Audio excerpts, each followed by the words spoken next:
हरि ओम श्री गणेशाय नमः। ओम नमः शिवाय। द्वात्रिंशोऽध्याय। श्री शिव महापुराण। सती के मृत्यु का समाचार सुनकर शिवा की जटा से वीरभद्र, महाकाली और चौरादी की उत्पत्ति तथा उन्हें दक्ष पक्ष के लोगों को मारने की आज्ञा प्रदान। नारद जी बोले, हे ब्रह्मन, आकाशवाणी को सुनकर मंदमती दक्ष ने तथा अन्यों ने क्या किया, उसके बाद में क्या हुआ। हे महामते ब्रह्मन, भृगु के मंत्र बल से पराजित हुए शिव जी के गणों ने क्या किया तथा वे कहाँ चले गए, यह सब मुझे सुनाइए। ब्रह्मा जी बोले, हे नारद, आकाशवाणी सुनकर संपूर्ण देवता और मुनीश्वर आश्चर्य में पड़ गए। शिव की माया से मोहित हुए वे चित्र लिखत से जहां तहां खड़े हो गए और कुछ भी न बोल सके। उधर भृगु के मंत्र बल से पराजित शिव गण भागते हुए शिव की शरण में गए। उन्होंने महातेजस्वी शिव को प्रणाम किया और आदर पूर्वक जो हुआ था वह सब चरित्र सुनाने लगे।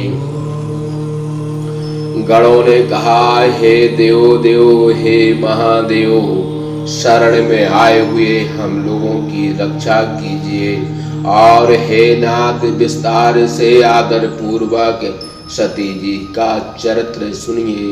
हे महेशान, उस दुरात्मा दक्ष ने तथा देवताओं ने महागर्व से सती का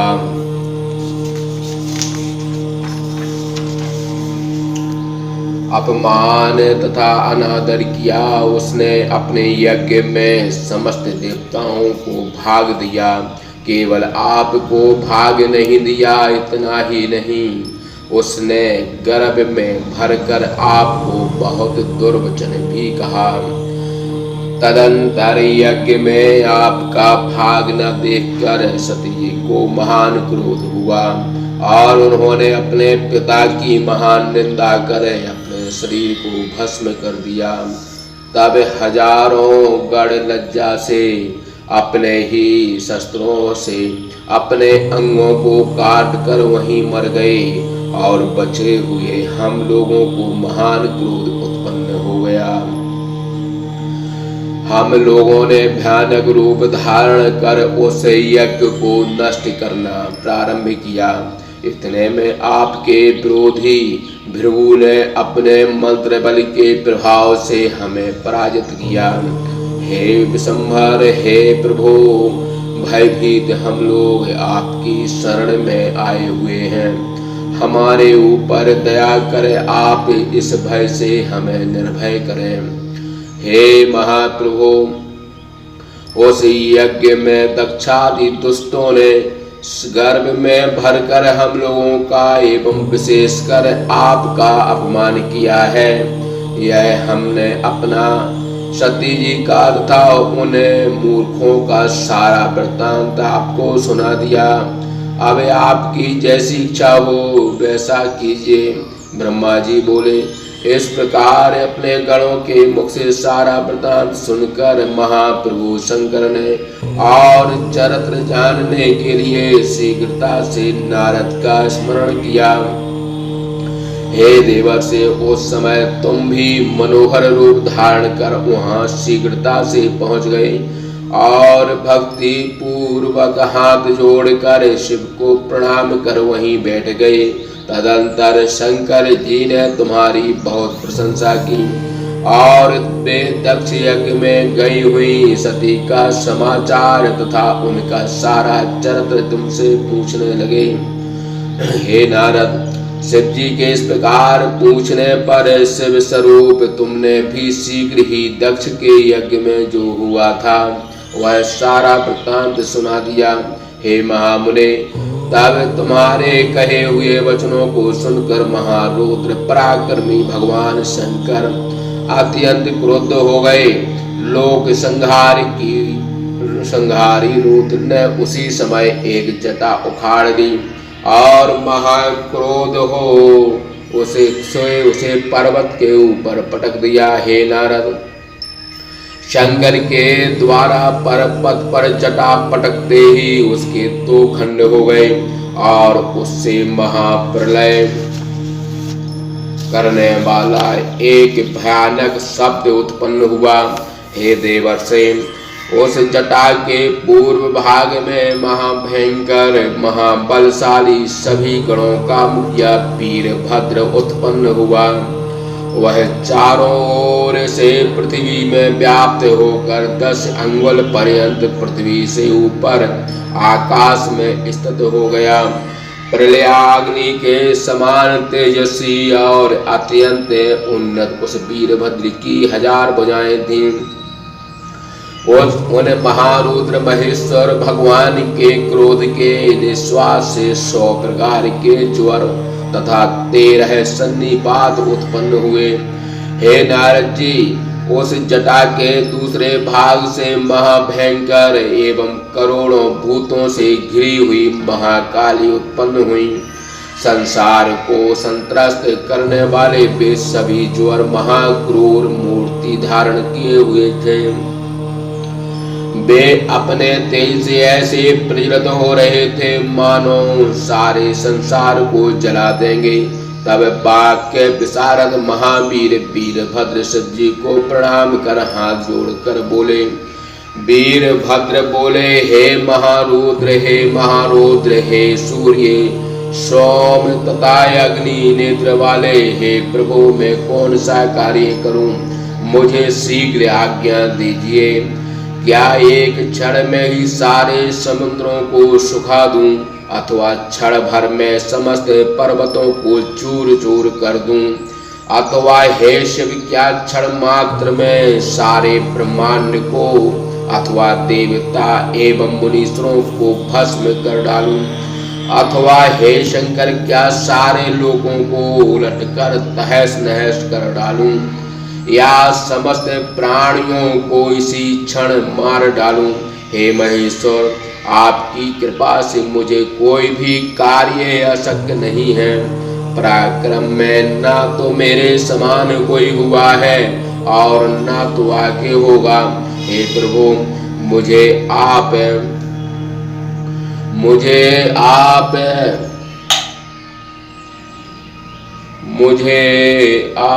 प्रभु, मुझे आप जहाँ के जिस कार्य के लिए भेजेंगे मैं आपको कृपा से उस कार्य का संपादन शीघ्र ही करूँगा। हे शंकर, आपकी कृपा से क्षुद्र जन भी संसार सागर से पार हो जाते हैं। फिर हे प्रभु, क्या मैं आपको कृपा से महापत्ति के समुद्र तरने में समर्थ नहीं हो सकता? आपकी कृपा से तृण भी क्षण मात्र में बिना प्रयत्न के बहुत बड़ा कार्य कर सकता है, इसमें संदेह नहीं। हे शंभो, यद्यपि सारा कार्य आपकी लीला मात्र से सिद्ध हो सकता है, फिर भी आपकी यह बहुत बड़ी कृपा है।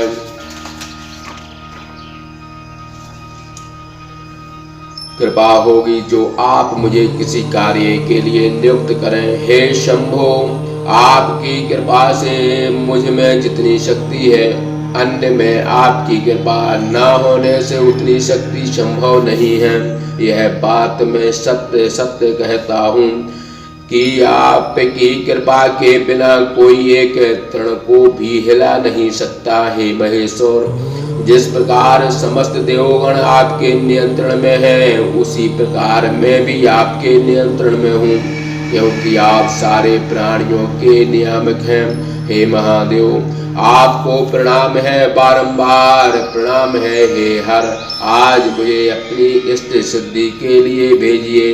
हे शंभो, मेरा दाहिना अंग इस समय फड़क रहा है, अतः आप मुझे जहाँ भी भेजेंगे वहाँ मेरी निश्चित रूप से विजय होगी।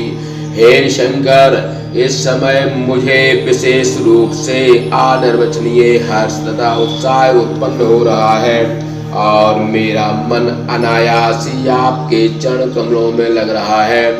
अवश्य ही पग पग पर मुझे अपनी कल्याण परंपरा दिखाई पड़ रही है।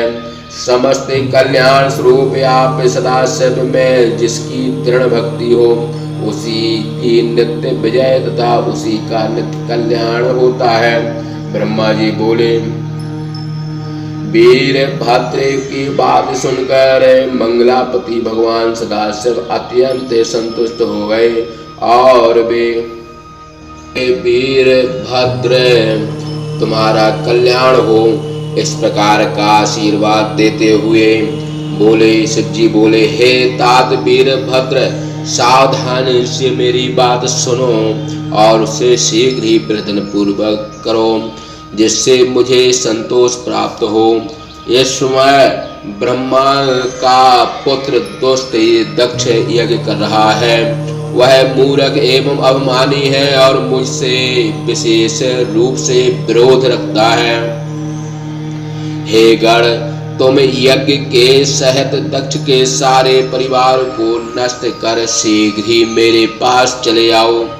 देवता, गंधर्व अथवा अन्य कोई भी वहां क्यों न हो, उसे जाकर शीघ्रता से भस्म कर दो। यदि वहां ब्रह्मा, विष्णु, इंद्र, यम आदि में से कोई भी क्यों न हो, तुम उन्हें भी अवश्य भस्म कर देना। जो लोग मेरे विषय में दधीच के द्वारा दिए गए शपथ का उल्लंघन कर वहां ठहरे हुए हैं, उन्हें प्रयत्न पूर्वक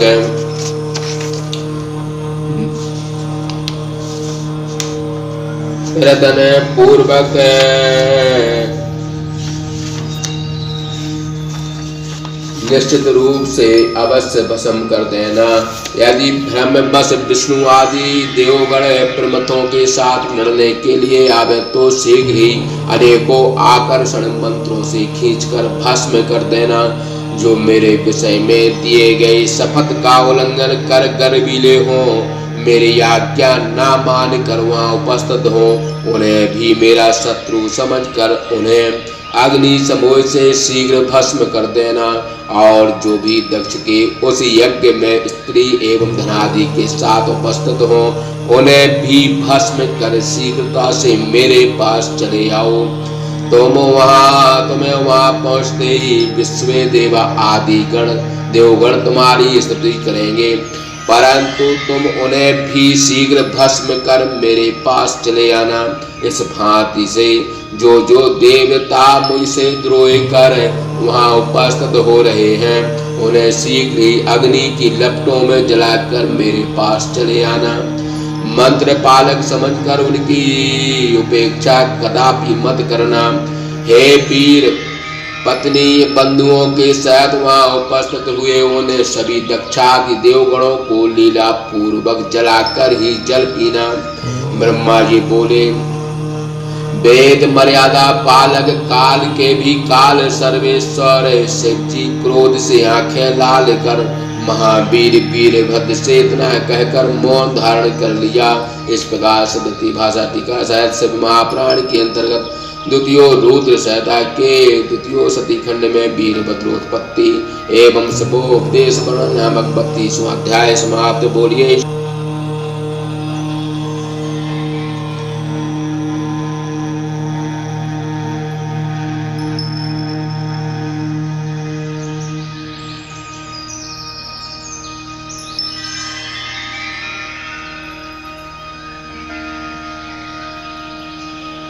Oh